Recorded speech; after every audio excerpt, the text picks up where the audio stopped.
So I'm writing a review for the Marvels, and I see this ad pop up on social media from Marvel Entertainment of all accounts that shows this.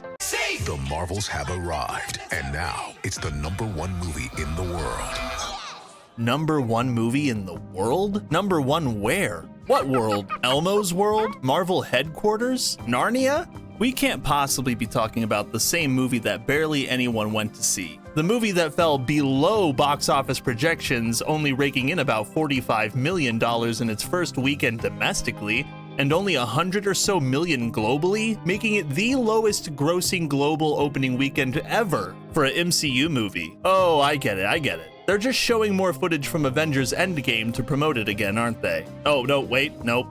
It's, yeah, they're really making that claim. I don't know, Marvel. Last I checked, the Marvels is headed for financial ruin, tracking behind The Flash, which I thought was pretty impossible, and no, making only twice as much as Blue Beetle did in theaters is not saying very much at all. But even if it was, #1? Personally, I wouldn't label the Marvels as #1 in anything. No, I feel it more fitting to liken this movie unto my very first appointment at the dentist. I'm still haunted by images of large rooms filled with empty seats, me leaving with more problems than I arrived with, and being left with a feeling of mental numbness that lingers to this day. And the Marvels brings all of those memories charging back into my brain. It's a pointless film that takes an unlikable heroine from previous Marvel movies and teams her up with two very obscure Disney Plus characters to take on an unknown and uninteresting villain. Its script and scenes have obviously gone through many changes, as the film sacrifices the normal woke Marvel formula in exchange for outright genericism, repeating many of the story beats as well as the mistakes of previous Marvel cash grabs, without bringing anything new to the table, of course, and this is all to appease audiences that have all but opted out entirely by presenting a script that tries to mask its narrative and visual flaws through speed and direction. The whip-snap dialogue, for example, that ranges from eye-rollingly dull to borderline passable, fills the narrow gaps in this absurdly short teen flick without so much as making a dent thematically, remaining very surface level throughout as the characters rush from one conversation to the next, leaving little time for reflection or closure. The direction by Nia DaCosta is fast-paced, yes, but again, none of the conflicts between the characters ever reach meaningful or satisfying conclusions, even to the point where the movie ends having had little to no impact on the characters or the Marvel Cinematic Universe as a whole.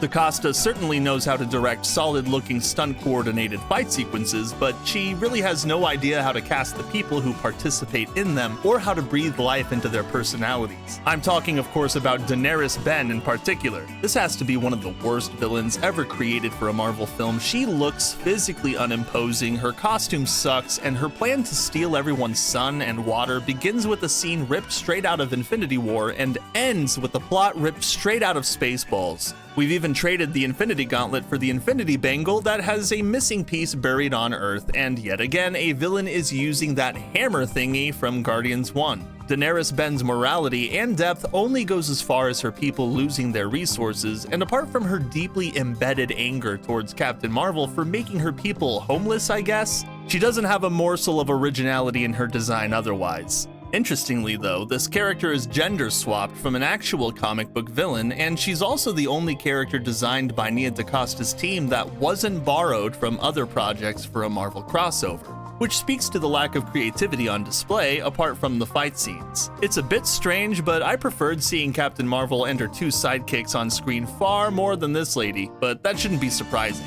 After all, a wise man once said that each film is only as good as its villain, and well, the Annihilator. And that's not to say that the main characters don't suffer from their own problems as well. Captain Marvel's ego and strong independent mindset, yeah, they may have been dialed back a little bit in service of a team-up movie, but Brie Larson's forced delivery during the quieter moments of the film make her comeuppance feel a little bit more unnatural and strained. I can't say much for Monica Rambeau since she spends most of the movie giving science-y whiz exposition when she isn't switching places with the other light-using heroines, but somehow she's given even more to do than Iman Vellani as Kamala Khan, who does surprisingly little in this movie despite her popularity due to the Ms. Marvel show. I've seen people praise her performance and I'm not sure why. She is likable at the beginning, but her constant praise of Captain Marvel gets really old. We get it.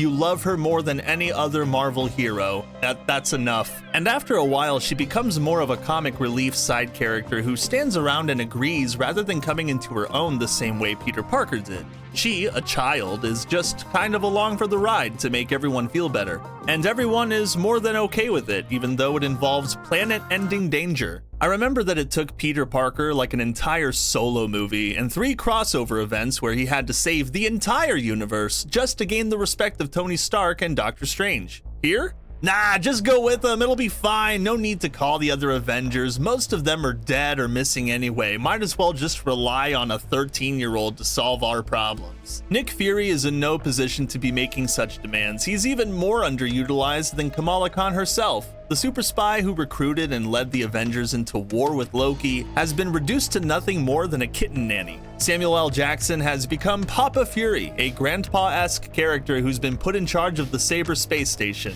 What's it for? Who knows? I guess it's for observing things in space since it doesn't do anything else, neither does Nick Fury try to make use of it unless it can be turned into an incubator for alien kittens. You could say that's his primary role in the movie. Helping the Marvels during a planet-wide war? Not a chance. Fury does get a little bit of hero work near the end where he uses the newborn Flurkin kitty litter to save people from an exploding space station. How so?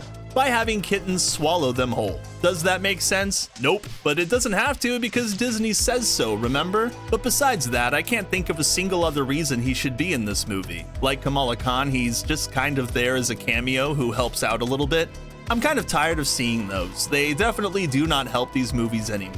It brings me back to a time when cameos actually meant something. When Iron Man 1's credits ended and the extra scene pops up and Nick Fury shows his face for the first time, that cameo was a huge deal because 1, it was Samuel L. Jackson, and 2, it arrived right after the fans were treated to an entertaining, comic-accurate Iron Man movie. It pointed to a game-changing filmmaking strategy involving multiple heroes in a possible crossover event, which got fans really excited because they, at the time, felt that they were in good hands. That's why when I see post-credit scenes with one Disney Plus character saying to another Disney Plus character, "Hey, wanna join my team?" I just sigh and stare now because I'm sure that this is exactly what current-day Marvel wants, for fans to get excited about a young Avengers movie starring some Disney Plus characters, and that's probably why this movie happened in the first place. It's just that so much irreparable damage has been done to these movies and to the brand and to the fans, especially over the last few years, that rooting for this kind of thing to succeed is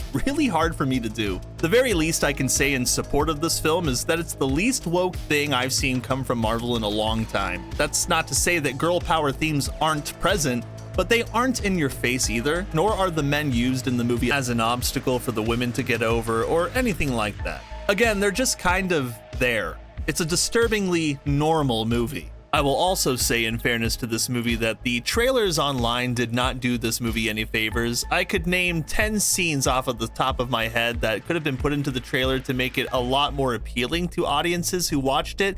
And I feel that if the trailer had been a lot better than it was, then maybe more people would have gone to see this movie because, truth be told, the writing in this movie is a lot better than the trailers make it out to be. So some of the blame can be justifiably placed onto the marketing team on that one. But that's also not to say that this is a good movie. The script is still lazily written, the direction is disjointed, the story is rushed, and the film runs out of fun ideas rather quickly, which is why we get annoying, meaningless scenes like the planet full of singing aliens who perform dance sequences as a language. If that place really is a matriarchal society as Captain Marvel claims, then I think I'll pass. What I'm trying to say is The Marvels is still a bad movie. It just has the luxury of being bad for the sake of being bad. For once. If you're not turned off by the lazy script or the so-so CGI, then don't get your hopes up about the costumes and sets either, because they're just not all that great compared to other Marvel directors' imaginations, and it's not the only thing lacking. There's not enough wrong with this movie for me to completely write it off as unwatchable, but Marvel will have to try way